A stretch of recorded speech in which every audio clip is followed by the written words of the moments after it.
Good morning, good afternoon, good whatever time zone that you happen to be in. Welcome Kate, to today. I need you to pause. I'm sorry. We are not. George, can you put the screen back up? Please start when you see George take the yellow slide down. Do you see that on your screen, or is that not a helpful? Okay. Yeah, because I think I know that by now. We're not started yet. We're still in the practice session. So I'm going to change us over and then George will take it down. Okay.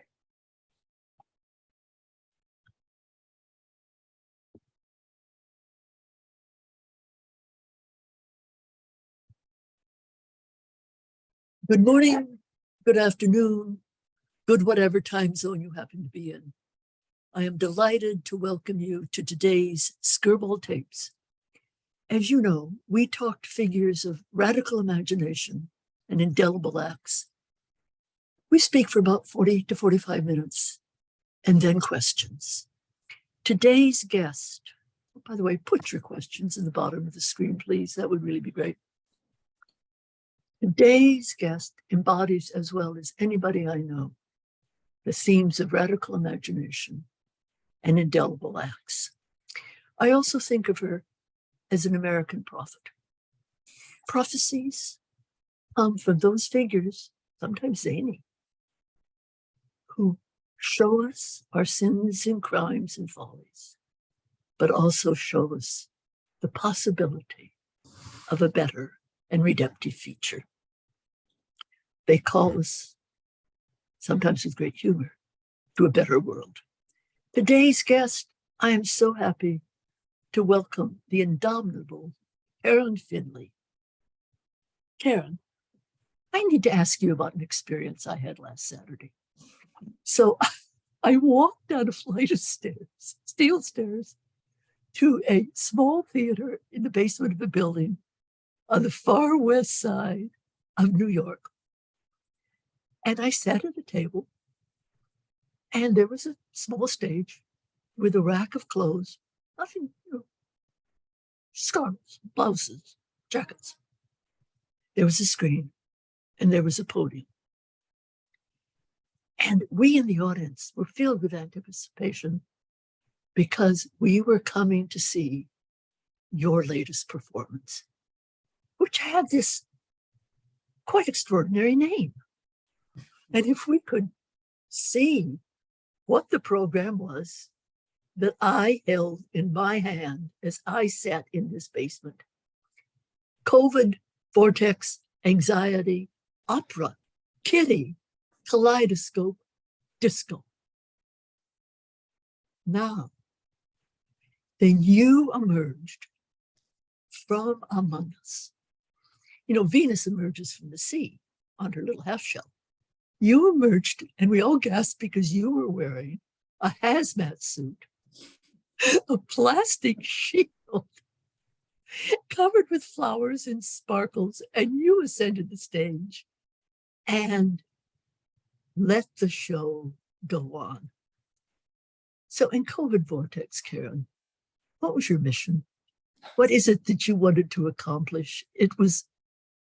What were you doing, lady? Well, first, it's thank you so much for having me be here for this conversation. And it's wonderful to be here in conversation with you. And so starting out with what was I trying to do here with, with this COVID vortex, anxiety, opera, kitty, kaleidoscope, disco. I think I was trying to process it. And what we all are, and what we're continuing to do these past 3 years, enter, the 4th year, and to go through all the different elements and feelings, and so many of the feelings that weren't processed, which is, the grief, the loss, and then the political climate and the events that were going on. And what I tried to do was to go back to sort of other times in history, or other times that where are the spaces of joy and celebration within trauma, or within historical times that are just, paramount to no others. And so that's what I was that's what the work is about a processing of these past few years. And where did you find the sources of joy? And the sources, is it in disco? I mean, you were dancing on the stage and the audience was dancing with you at one point. Oh, where did I find the joy? That is a question I'm still asking. Where is the joy? I think that the joy becomes a space of resilience, because even if you're not feeling the joy, the feeling of celebration becomes a space of resistance within one's own humanity, because in sorrow, there is joy. There is the gathering with people.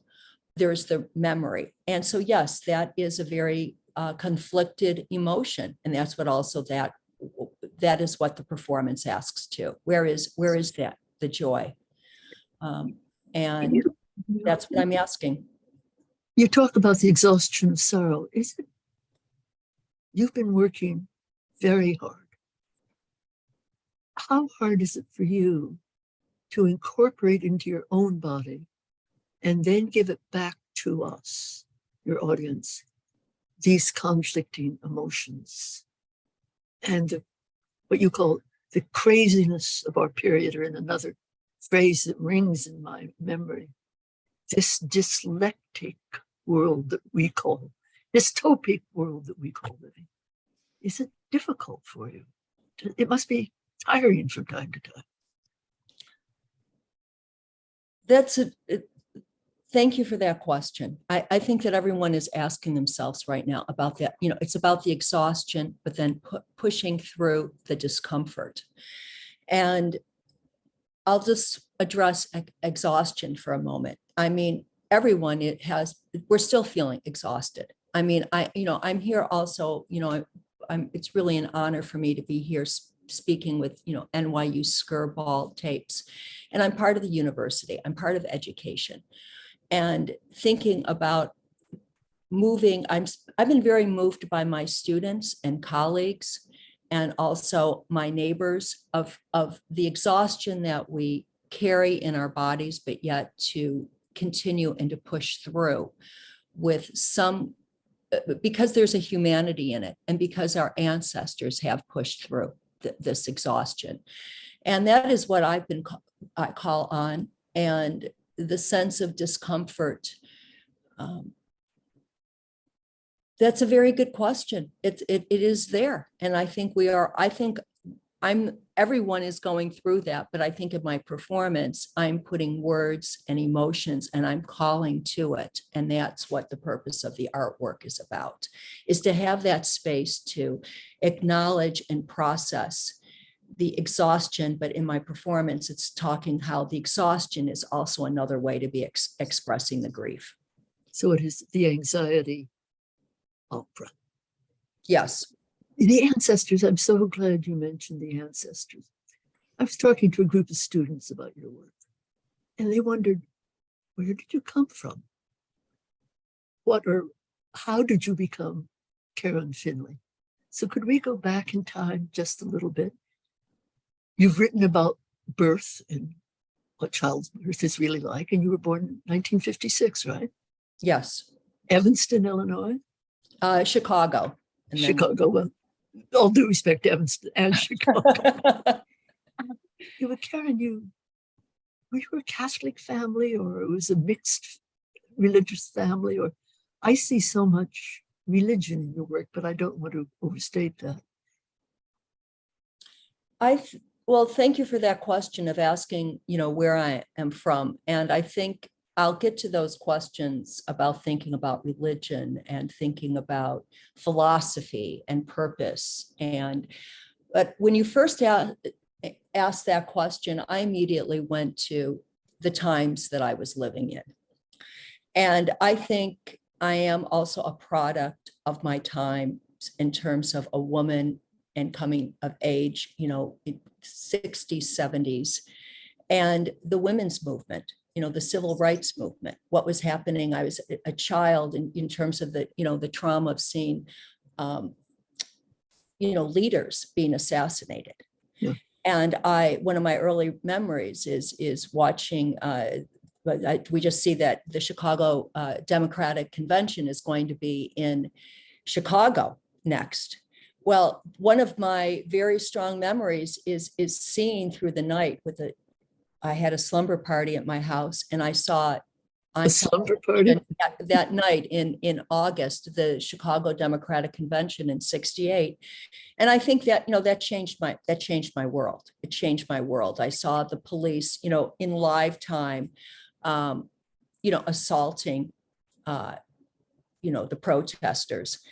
So I think that I respond a lot to my time that I was born in and what I could be doing, and also within the women's movement. That's one reason why I'm so happy to be a professor, because when I was in school, in university, there are very few women professors. I think that I don't think that very, very few. I could count them on one hand, and so it was important for me to be part of the educational experience. And so that is a strong part. And also to be part in terms of my work and legacy of, even in publishing, that when I was with City Lights, there are very few women, poets. So I think about those kind of things, of what I can do or how I can be part of, or how I can be a step on a staircase. And I will now move to, in terms of religion or a different family, because with our time, I won't go all into that. But yes, there's a lot of sexism in terms of, and brutality in terms of the Catholic Church. And yes, I was in a family that was Catholic, but my parents were very, very, they were political, they were artists, they were intellectuals.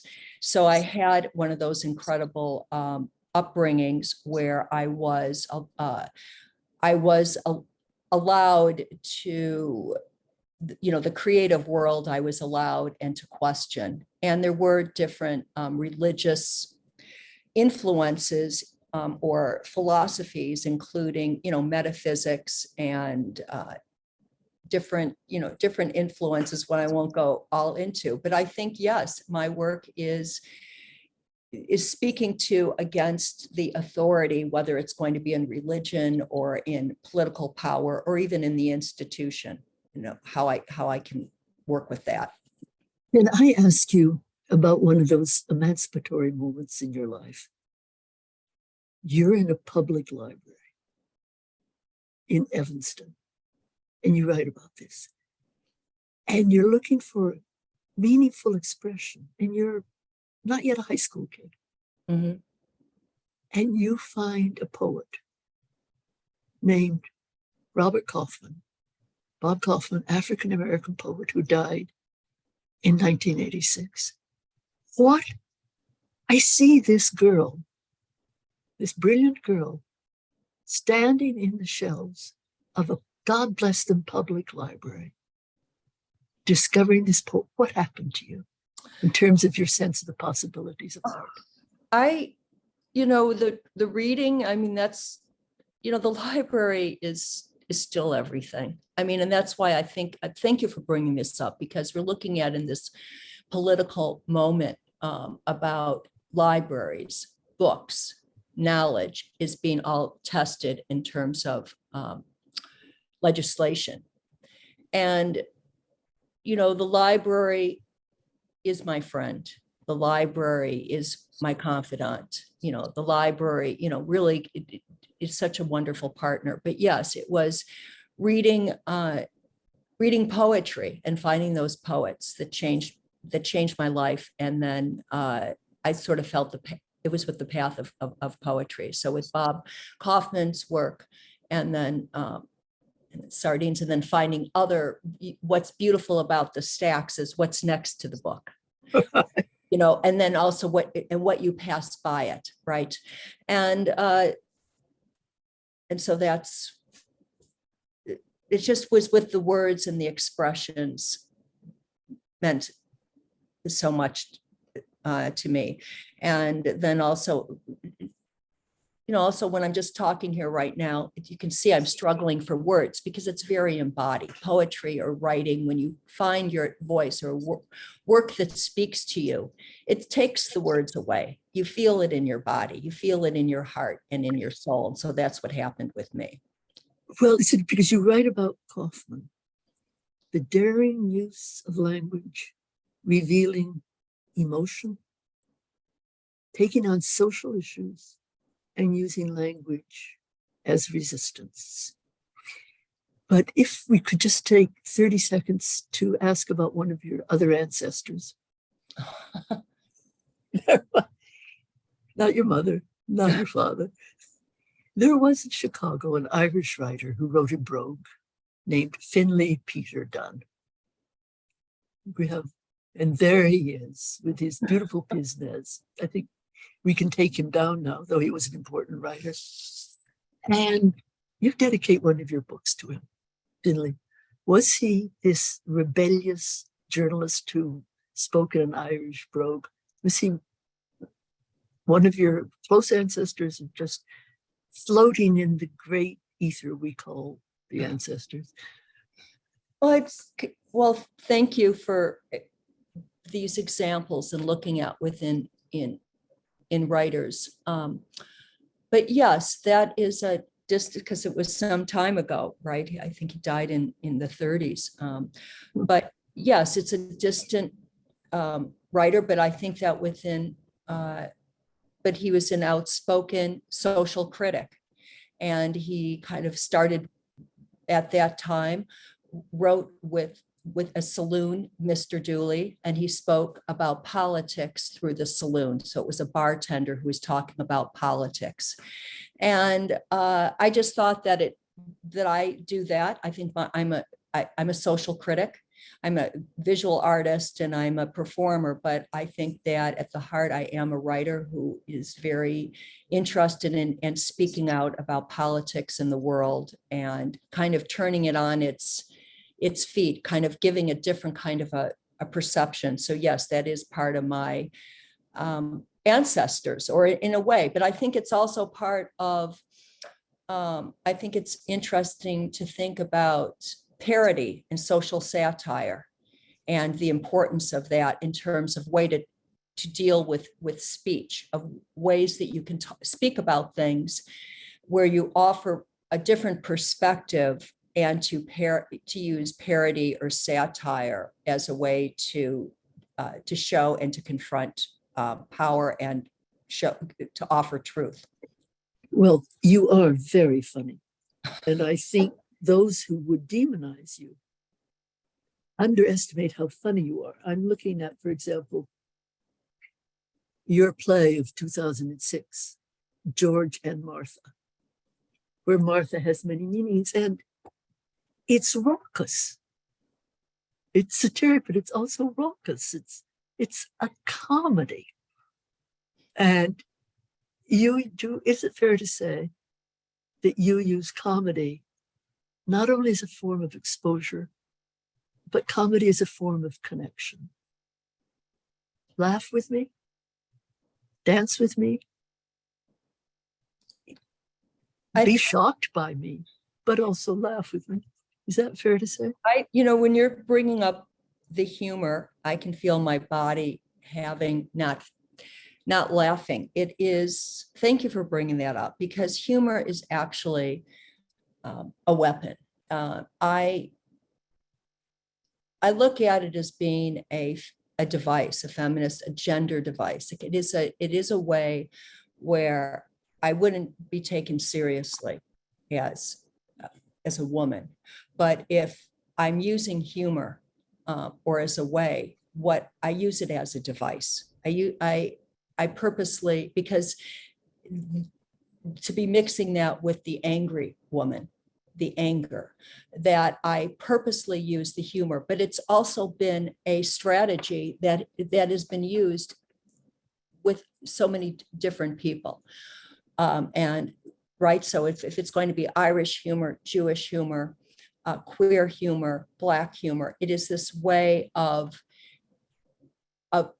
subverting the politics and the truth where you are able to get in and a voice and to be listened to for a moment. So I do that consciously, because if I was just interested in being funny, or a comedian, Yeah. I would have been taking a different career path. I wouldn't be, like at NYU. I wouldn't be, I'm kind of appropriating in the same way that I'm at this cabaret theater. I'm appropriating these certain strategies or methods that have been tried and people feel familiar with it. So I will use the wacky, the goofy, or the sense of looking unprepared. As a device to allow people not necessarily to be so afraid of, which has been of, the angry woman. Well, you once wrote that I would show that I can go out of control, but control it. So get used to it. And people do talk about one reason why you have been demonized is because both of the strength, at the same time, the subtlety of your anger. I mean, Shakespearean fools were often angry and funny about it and sardonic about it in that tradition of comedy. But you, just in terms of becoming Karen, the indomitable Karen Finley, so you go off to San Francisco. And there, you're very poor. You work as a waitress in a bar with topless performers. What did San Francisco teach you? Because it was an extraordinary moment, cultural moment. I worked in a burlesque house, the two famous ones. One was the Condor, where Carol Doda worked, and on that strip. And that was an extraordinary, and many of us San Francisco Art Institutes, some of us worked there.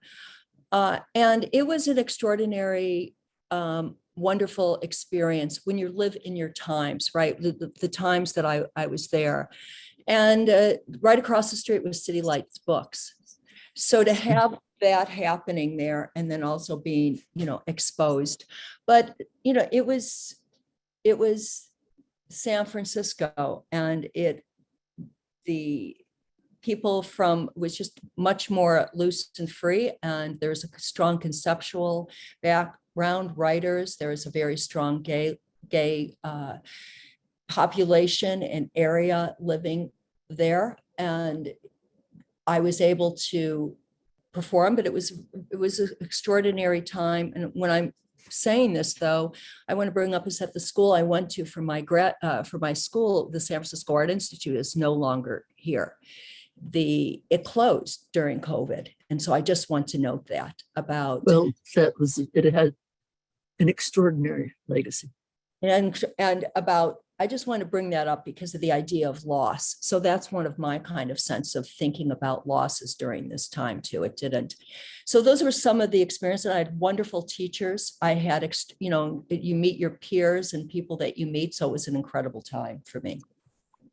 But you were still a student, weren't you, when there was what seems like a searing and painful moment that changed your art? And this was the suicide of your father? Yes, it was, oh my, just even think, I mean, anyone who, bringing that up, please seek help if you need it. And yes, it was just a devastating time for me and for my family to, that my father committed suicide while I was home during winter break, and just the devastation of seeing people within mental health issues, and that whole experience was just very, very traumatic and transformative, and it was like I think it changed my life, forever, of who I am and how I create art. Well, you write very movingly out of the pain of how it changed your art. Yes, And thank you for bringing that up. Because like, I think which would be then something that then I was asking my teacher, my teacher at that time, I had Linda Montano, who is her archives are at the Fales collection, the special collections here at NYU. And I asked her, which when many of my students come to speak to me, I came to talk to her and I asked her, because I saw one of her artworks, and for this conversation, I won't go into all of that, but she had dealt with a similar issue, and in her artwork. So I asked her the question, what do you do with the pain? And she told me, Linda Montano told me, you take the pain and you transform it into compassion. And from that, then I realized where to transform it, right? How can I transform the pain into compassion for others? And that is what I have been trying. I was like, that isn't the word to be saying trying. That is a perspective or a philosophy or a way that I try to use that idea of that transformation, transforming trauma into creativity. What is that? What's reimagining? And so that is a very strong philosophy that is in my teaching too, that I think that it's not just even for the personal events that you have, because we have the personal events that happen in our life, in our own body, that we have within our own family, within people that are next to us, but then it's also our society, our history. And so that is a philosophy or a way that I try to carry with me. And when you say that, it helps underscore how I think of you as the transgressive imagination, breaking the boundaries, into the redemptive imagination. And I suppose I have two questions. One, I don't mean to dwell on this pain, but you did say of your father's suicide, after the numbness wore off and the shock, I realized I had nothing to lose. And your art became more intense and more emotional, even more emotional. That in an awful way, is it fair to say, this pain liberated you to feel? Or is that expressing it too bluntly and baldly? I think thank you for bringing up these questions. I mean, these are questions about within our life, the sorrows and joys of life. What do we do with them? How do we process? And about pain. I mean, there's so many different forms of pain too. I think what I'm going to answer about that is that there is skill and creative ability and responsive, right? Or it could be representation. And so I think that much of my work beforehand was more about representation. Uh-huh. And I think that within that experience of the idea of having then the creative act to be a way where you're either processing or then trying to move towards, if you're using that word, redemptive, or that it becomes a different type of a reimagination. And in that process, in that creative act, and you don't have to accomplish it. So you don't have to, it's in that act or in that decision that becomes that space of resilience or restorative, or it can become the reimagining. And for everyone, it's different, but those are the things that I think about. And it's a journey it's a soul journey for me. It's the soul journey. And so that's what that process is for me. And I have a moment of a loss for words because there's a flooding with all of it. Because then when you start to think about that response, it isn't like I just discovered that, but I think that there's also cultural movements that decide to do that when they're Oh, yes. right? So whether you're thinking abstraction or surrealism, where you're having society or culture together that are responding to whether it's, world events or historical times of oppression or pain. But I see you as this, again, this brilliant searching kid going to San Francisco, educated in San Francisco, goes through this abyss of loss and comes out as Karen Finley, the artist, known for her work with mourning for AIDS, known for her work with using her own body art to describe herself and larger issues, known for her zany, radical humor, known for her feminist insights, and she's demonized. The transgressive imagination has gone too far, and you have written, the transgressive imagination looks at the traumas, and if it's too painful for the society to realize these traumas, there's, to use the expression, pushback. And there was tremendous pushback on you and on other artists, primarily performance artists.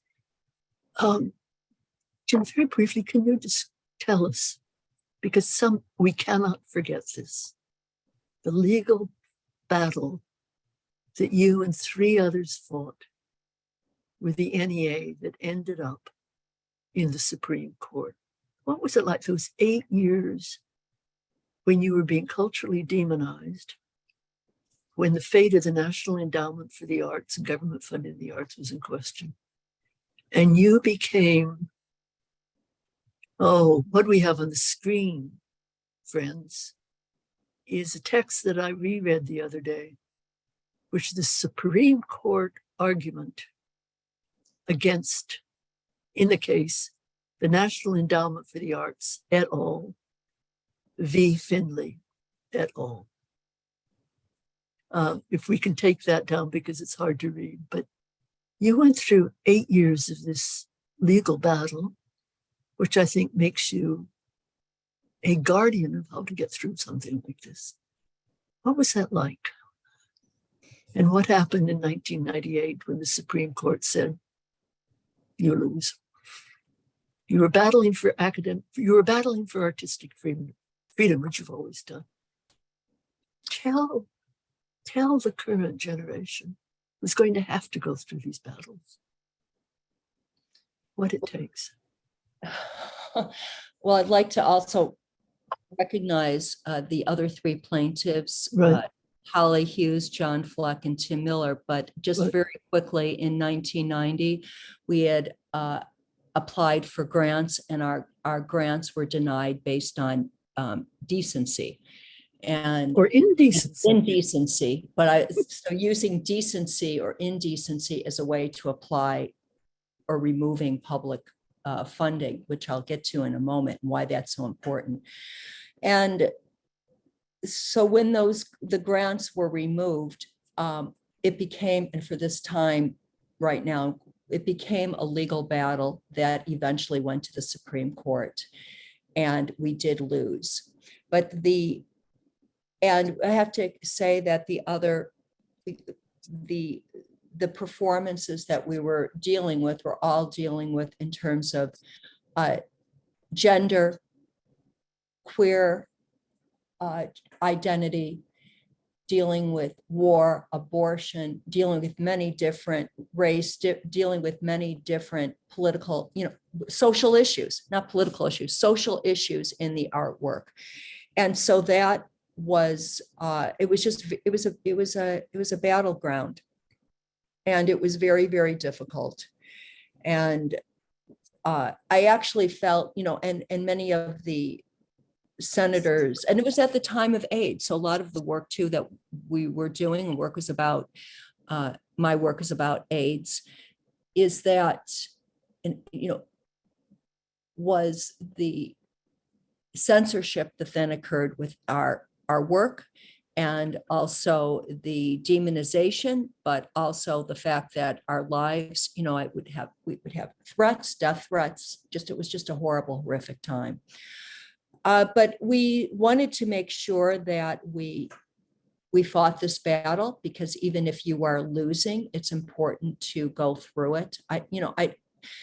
And for our time here, I think I'd like to address, why are we bringing that up now? Why is that important to bring up? Is because we have issues that are going on right now legally, let's say within Drag Queen Story Hour. Libraries, we're dealing with education, academic freedom in terms of with critical race theory in Florida. There's so many examples that are happening in abortion. And so when we yes, I was hoping you were abortion. Okay, so with abortion, so the idea of applying, indecency in order to not award support. When we were in court, it was explained to us there would be a relationship, and that would be a precedent if we lost, to having an impact on libraries, having an impact on abortion, having an impact on other ways of life in the future. And that's true. That's what's happened. And so there is a relationship with what was happening in 1998 with what is happening now. Oh, very much so. And I think in 1998, your mother also died in your arms, your beloved Mother Mary. And what was the beautiful motto she left you with? Look beneath the garden. Yes. What did that mean, look beneath the garden? Well, you want to look at the roots, the planting, how, all of, like, now when you look at within the roots being connection and speaking to each other. But also my mother was extraordinary, because in terms of her politics, she was very, very much involved in speaking up about the environment. The Leche League, she was a woman who had an illegal abortion and almost died in a hospital when she miscarried, and they refused to give her the procedure. So that had an impact on me, because that happened when I was a very young person. And to know that my mother almost died because the hospital refused to do what we are seeing happening now, right, in states that don't allow these certain kind of procedures, which they call. But it makes anger so legitimate. In the few minutes we have left, if you don't mind, I'd like to return us to kitty covered vortex. Because then one can look with admiration after 98 in the development of your prophetic or redemptive imagination, asking what kind of sensuality does it have? What kind of fun? What kind of ethic? And I also encourage our audience to look, you were doing more film work, look at the movie Philadelphia about AIDS, where you have a little part as Dr. Gilman. So you are Dr. Gilman. But it seems to me that one of the things you're doing in your latest performance piece is to bring together the strands of your feeling and thinking that have been after 1998. And they come together in the last scene of your latest speech. Now, I don't want to oversimplify you in any way, but it does seem to me a summary statement. But aren't you also telling us that we must go through grief? Yes. We cannot. And if we could just have one slide of you performing grief in your latest work. And there you are with your veil, talking about grief. And then in your performance, you take the veil off and you move to your conclusion of your latest speech, your latest performance piece, COVID Vortex. And I think if you could just read the last part of the last scene, one, so our audience can be reminded of your passion and your power and the intricacy of your art, which I think is often underestimated. But live with grief, pass through grief, but move into the domain of the butterfly. So could we just have a couple of minutes of that last scene and end the formal interview and go on to the questions? And thank you so much for doing this. Oh, thank you, Kate. I'd like, before I just to say hello to everyone and thank you, everyone. And also for students or for people here, you know, I'm here at NYU, reach out to me, and it's really a pleasure to be part of this. And so now this is the ending and of this piece. And so let me start here with this now. Can creativity transform this hate? Can our spirit move us for social justice? Can our imagination see other possibilities? May we inspire a new future. Let's insist that restoration and reparation is possible. There is ingenuity and sparkle in your dance magic ritual. There is birth and renewal. Listen to the illuminated drag queen story hour. Have a vision revolution as artists take to the street.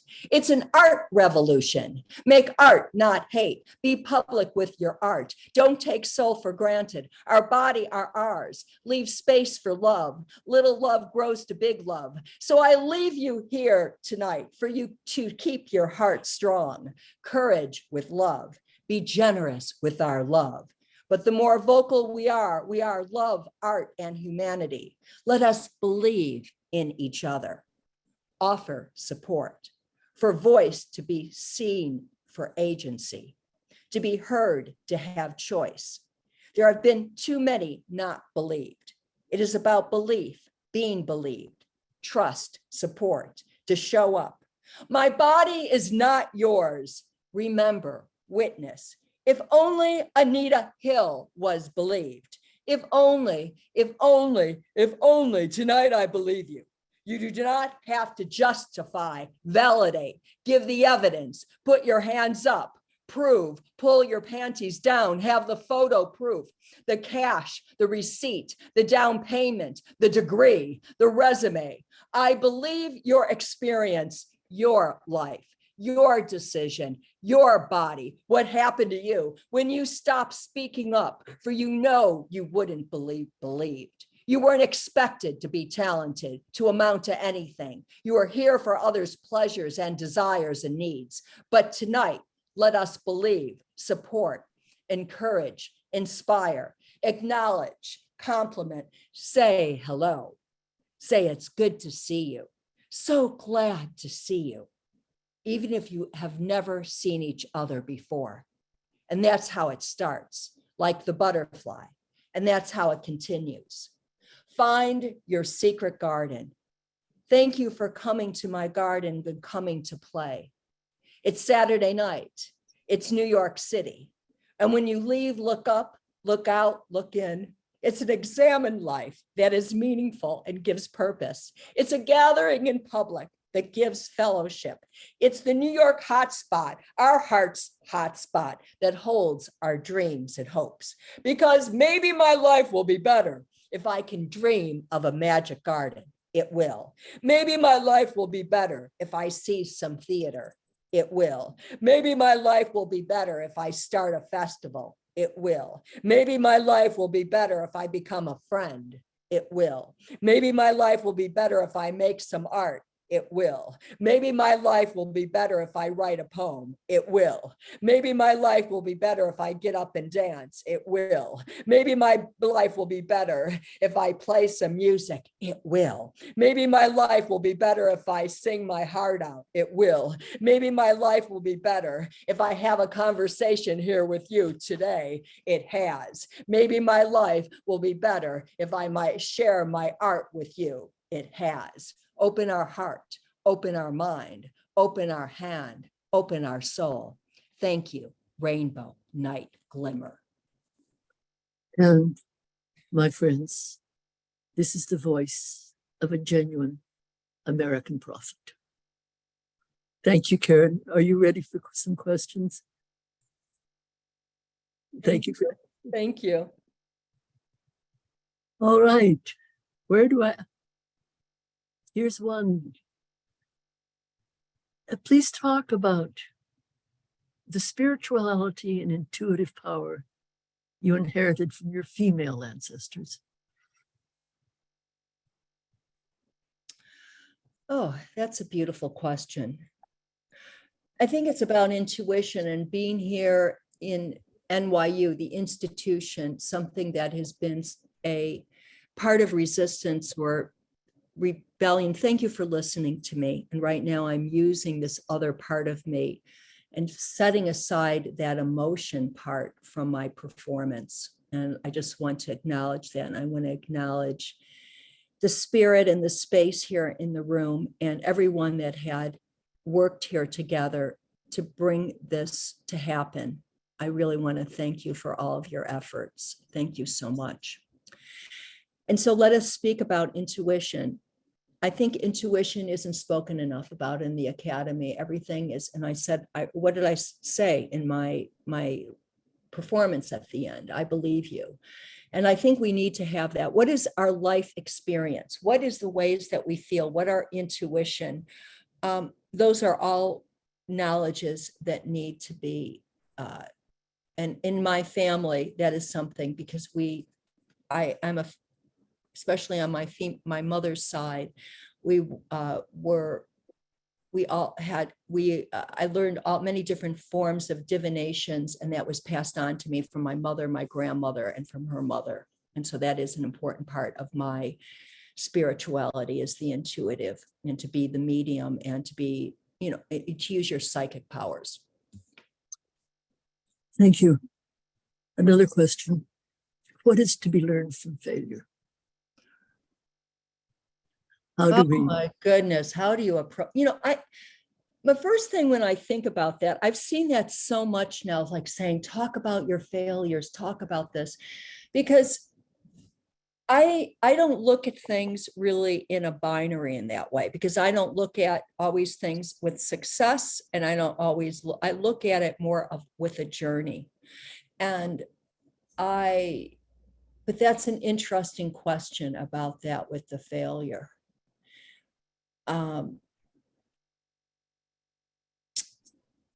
That's a very interesting question about it. Well, instead of using the word failure, I'm going to be looking at these ideas of within these spaces of whether it's not whatever that negative, that space. For me, when those things, it has me, because I am an introvert, for me to go inside, for me to spend time with, to be patient and to be quiet. And for me, my first name is Karen, for me to have a space where I'm going to take inventory and to understand with myself more and to become more, if you want to say, compassionate. What are the spaces, and to spend time in patience and to start. But it doesn't mean that I stop. It also then allows to have a space where there's passion and right. Each situation, I can't answer a question like that with it's each failure, I like to say, is individual. Each life has differences, and so you have to approach it, and it's everyone's own journey that you have to go through that. And I think success is also, I have to say, are something as well that you have to look at. Yes, and not be taken in by them. Yeah, I'm going to ask exactly. you a very, very quick question, because there's a marvelous question that's come up. But your body art. And you perform these really quite, for some, I remember being shocked from time to time, pieces of body art and costume, but nude art. How hard was it for an introvert to do that? The introvert is interesting. Like it's just that sometimes, that's why I love the classroom. Oh my God. It was hard. Well, before I perform, there is a lot of space of discomfort, but you go through it because you're thinking about within the work. It's a different kind of a feeling of doing it. Yeah. But I think that in the introvert that I retreat, I find my center by going inwards rather than going out always outwards. And an extrovert can get their energy by being out with other people in different ways. But in terms of, these are beautiful questions, in terms of the body and using body art was because I think that the projections on the body are projections. And so that I was taking control and making my own body the canvas for those projections rather than in terms of dealing with the gaze. And so by controlling that and manipulating it was a part of, that power that I was trying to do. Oh. Well, the next question ties in. What is your prophetic truth-telling process to move through creative self-censoring? We had talked about external censorship, now self-censorship. Oh my goodness.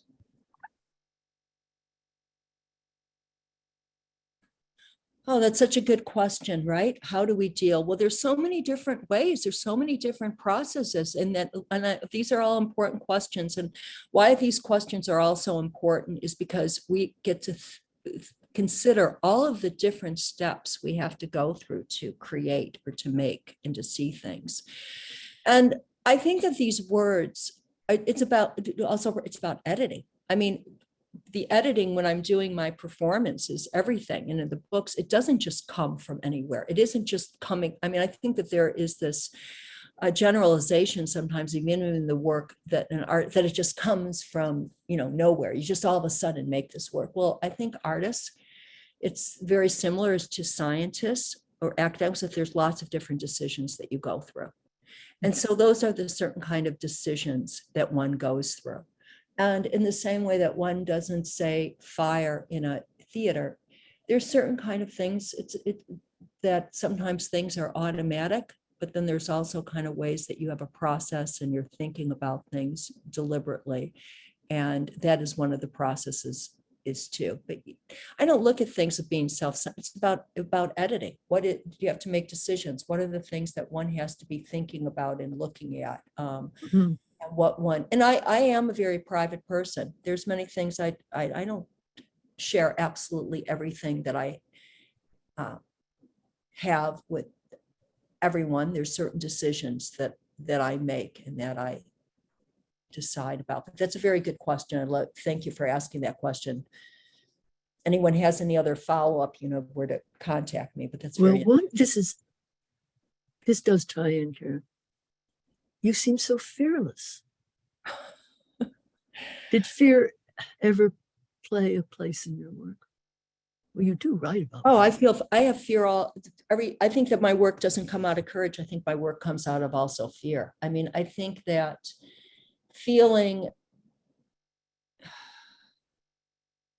well, that's a very good question, but it's much complicated. All right. So at the same time, I've had fear in terms of within my own body or within my own sense, but then I also have these layers that I have this position, that I have. I'm educated, my whiteness, my class, my education, my abilities, that I have this privilege that I can use courage in this certain way that's thought of within that space. And so we have to acknowledge that too, that I am, in some ways it isn't that easy. I mean, easy to do, but in other times it is easy because I'm given that space to do it as well. Do you see it? So I push certain boundaries. And I think that in terms of within voice or doing it, I do feel passionate. And I think at the time that I was born as political, I feel so much courage in our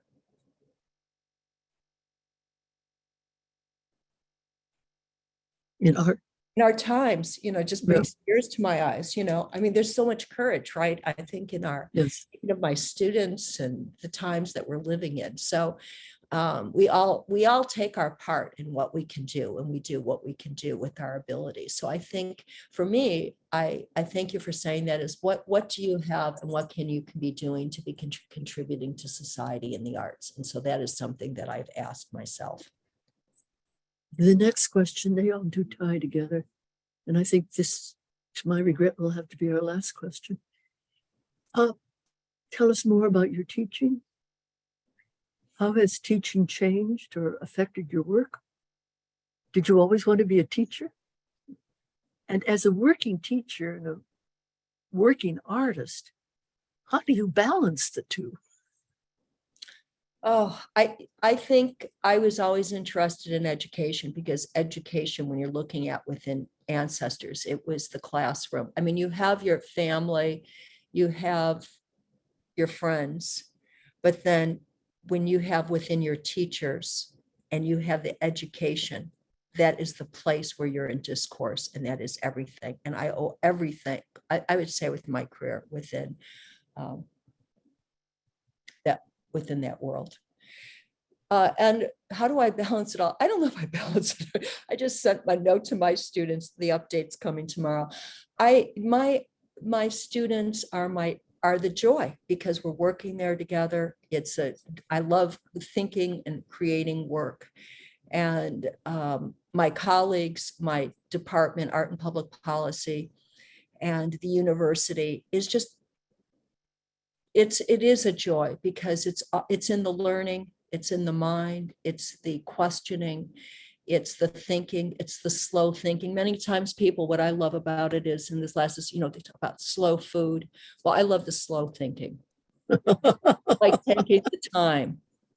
I've worked at things 7 years on one point, you still don't get to it. You're thinking about it. And so that's what's so wonderful is to be in discourse, not to have it exactly right, and to respect and the mind and the journey of life, the journey of mind and the imagination, and to have a space for it. And I